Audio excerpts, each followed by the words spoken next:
আজ দুপুর থেকেই ব্লগটা শুরু করলাম। এখন 1:30টার মতন বাজে। আজকে উজানের পড়া ছিল, যার ফলে আমার আর সকালবেলায় ভিডিও করা হয়নি।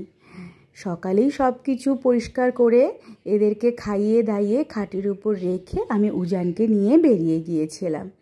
এই যে এদেরও খুব গরম লাগছে, এখন এদেরকেও ভেতরে ঢুকিয়ে নেব, কারণ এদেরকে সকালবেলায় বের করেছিলাম। তারপরে তো আমি উজানকে নিয়ে চলে গেছি। আর এসেই তাড়াতাড়ি করে আমি এই রাজমা আর আলু দিয়ে তরকারিটা বসিয়ে দিয়েছি। রাজমাটা কালকে রাত্রেই সিদ্ধ করে রেখেছিলাম। বাড়ি আসার সময় উজান বলছিল, বাড়িতে গিয়ে মা ভাত খাবো না, একটু লুচি করে দিও। আমার রাজমাটা হয়ে যাওয়ার পরে উজান বলল, মা তুমি একটু রেস্ট নাও, আমি লুচিগুলো করে নিচ্ছি। লুচিগুলোকে বেলে নিয়েছে। যেহেতু আমার রুটি মেকারে আমি রুটিগুলোকে বেলি, যার জন্য অসুবিধা হয়নি। খুব সুন্দরভাবে লুচিগুলোকে ভাজছে, বেশ টোপা টোপা করে হচ্ছে। আমাকে বলল, যাও তুমি একটু রেস্ট নাও, আমি লুচিগুলোকে ভেজে তারপর তোমাকে ডাকবো। তাই আমি এখন একটু রেস্ট নিই, কারণ গরমের মধ্যে এসেই রান্নাটা চাপিয়েছি, প্রচণ্ড ক্লান্ত লাগছে।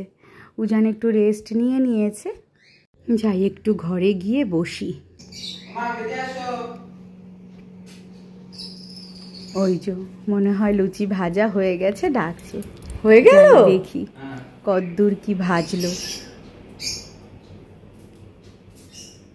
বাবা, পুরো গুছিয়েও ফেলেছো। এত বড় হয়ে গেছে, বিয়ে দিয়ে দেবো এখনই। চলো তাহলে খেয়ে নি। খাওয়ার পর্ব শেষ করে একটু মন্দিরে গিয়েছিলাম। যেহেতু শনিবার, আমরা সন্ধ্যাবেলায় বড় ঠাকুরের মন্দিরে যাই। সেখান থেকে আসার সময় এই বরের গাড়িটা যাচ্ছিল। তো দেখুন এরা কত সুন্দরভাবে নাচ করছে। নন বেঙ্গলিদের কাছে দেখেই বোঝা যায় বয়সটা জাস্ট তাদের কাছে একটা নাম্বার মাত্র।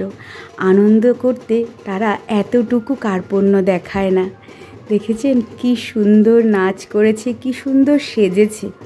আমাদের বাঙালিদের মধ্যে মন থাকলেও কে কি বলবে সেই চিন্তাতে সাজাটাই কেউ করে না, একটু যাদের বয়স হয়ে যায়। কিন্তু দেখুন কত বয়স হয়ে গেছে, কিন্তু কি সুন্দর সাজুগুজু করে কি সুন্দর নাচ করছে, দেখেও ভালো লাগে। যাদের কাছে বয়সটা কোনো ম্যাটার করে না, শুধুমাত্র যাদের কাছে আনন্দটাই প্রাধান্য পায়। খুব খুব ভালো লাগলো দেখে। এদের এই নাচ গান দেখতে দেখতে বেশ খানিকটা সময় আমি এখানেই দাঁড়িয়ে কাটিয়ে দিলাম। কি যে ভালো লাগছে, আমি সেটা ভাষায় বর্ণনা করতে পারবো না। এত সুন্দর করে এই যে বয়স্ক মানুষরা নাচ করছে, খুব খুব ভালো লাগলো। আমার পাশে অনেকেই দাঁড়িয়েছিল, বাঙালি নন বেঙ্গলি সবাই। যেহেতু এটা নন বেঙ্গলি এলাকা, তাই বেশি নন বেঙ্গলেরাই থাকে। তো খুব ভালো লাগলো। যাই হোক, এরা যখন চলে গেল, আমি আর উজান তাড়াতাড়ি করে বাড়ি চলে আসলাম, কারণ পাখিগুলোর খাওয়ার টাইম হয়ে গেছে। বেশ খানিকটা দেরি হয়ে গেছে এখানে থাকার ফলে। এদের এত খিদে পেয়ে গেছে, কি কান্না করছে, আমার এত খারাপ লাগছে। আমি তাই এদেরকে তাড়াতাড়ি করে খাইয়ে দিচ্ছি। তাহলে আজকের মতন টাটা। আবার একটা নতুন ব্লগে সবার সঙ্গে দেখা হবে। সবার রাতটা খুব ভালো কাটুক এই কামনায় সবাইকে জানাই শুভরাত্রি।